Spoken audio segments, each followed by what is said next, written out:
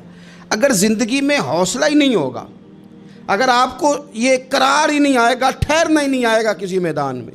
دیکھیں کچھ ایسی اذیتیں ہوتی ہیں جو اذیت ناک ہوتی ہیں، لیکن اگر غلامی میں آ جائے نا آپ تو وہ اذیت ناک نہیں ہوتی، اس چبھن میں مزہ آنے لگتا ہے۔ کئی درد بھی مزیدار ہوتے ہیں، کئی درد بھی، کبھی زخم ٹھیک ہونے پہ آ جائے نا تو اسے چھیڑو تو مزہ آتا ہے، اس لیے کہ کچھ درد بھی مزیدار ہوتے ہیں۔ آتش سے کسی نے کہا تو روتا بڑا ہے، اس نے کہا محبوب کی یاد میں تڑپتا ہوں، ابھی تو ایک دل ہے، میرے تو خواہش تھی کبھی 2 ہوتے نا تو صحیح کر کے تڑپتا۔ رب نے دل ایک بنایا، کہتا وہ مزہ دیا ہے تڑپ نے کہ میری آرزو ہے یا رب میرے دونوں پہلوؤں میں دل بے قرار ہوتا۔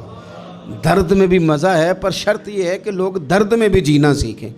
ہم نہ آرام میں جینا چاہتے ہیں، پنکھے کے نیچے جینا چاہتے ہیں، کاش کہ ہمیں صحرا میں بھی نیند کا مزہ لینے کا طریقہ آئے، پھر زندگی کے سارے راستے آسان ہیں، پھر اقرار بھی مشکل نہیں۔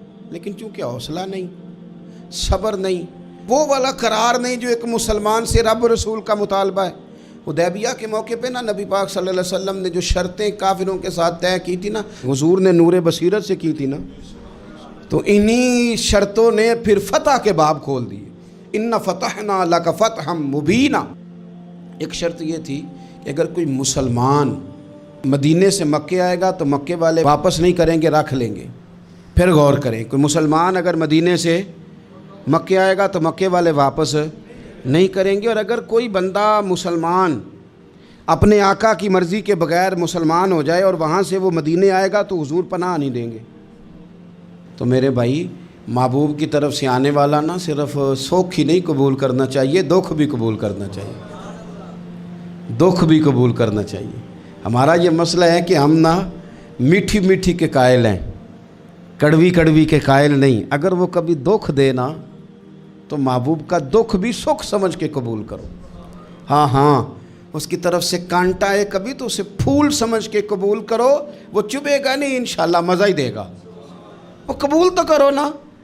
تو اب حضرت ابو بصیر رضی اللہ تعالیٰ عنہ ایک صحابی تھے، ایک تو حضرت ابو جندل رضی اللہ تعالیٰ عنہ تھے نا، تو وہ تو حدیبیہ میں آ گئے، حضور مجھے لے جائیں، تو نبی پاک نے فرمایا میں نے وعدہ کر لیا ہے، ان کو بھی حضور نے واپس بھیج دیا۔ اور یہ بیچارے نا اپنے آقا کی جیل توڑ کے مکے سے بھاگ کے مدینے آئے، یا رسول اللہ مجھے قبول کر لے، میں بھاگ آیا ہوں، وہ بڑا ظلم کرتے ہیں، مارتے ہیں، تکلیف دیتے ہیں۔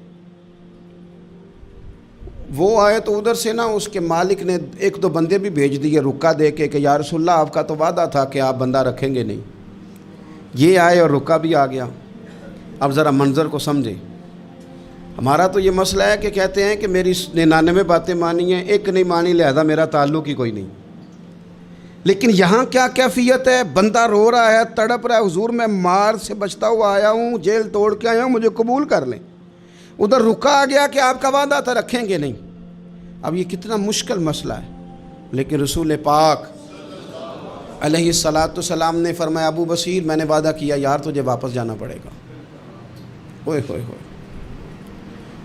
لوگ تو کہتے ہیں نا کہ وہ پیر صاحب نے کہا تھا تو میرا کام نہیں ہوا، لہذا میری بیعت ہی گئی، چھٹی ہو گئی، ماحول ہی بڑا عجیب ہے۔ حضور نے فرمایا واپس جا، لیکن جے کر یار دے نام دا ملے مینا، پھر انہوں چولی پا لئیے مینے نو پنجے سٹیے نہ، جے کر یار دے نام دا، سامنے والے نے تانا سمجھ کے دیا تھا پر یار کے نام کا تھا نا، اس نے کہا لا صحیح سونے کے نام کا ہے نا، تانا ہوا تو کیا ہوا، جے کر یار دے نام دا ملے مینا، ਉਹਨੂੰ ਝੋਲੀ ਪਾ ਲਈਏ ਪੁੰਜੇ ਸੁੱਟੀਏ ਨਾ, ਤੇ ਜੇਕਰ ਯਾਰ ਦੇ ਨਾਮ ਦੀ ਮਿਲੇ ਸੂਲੀ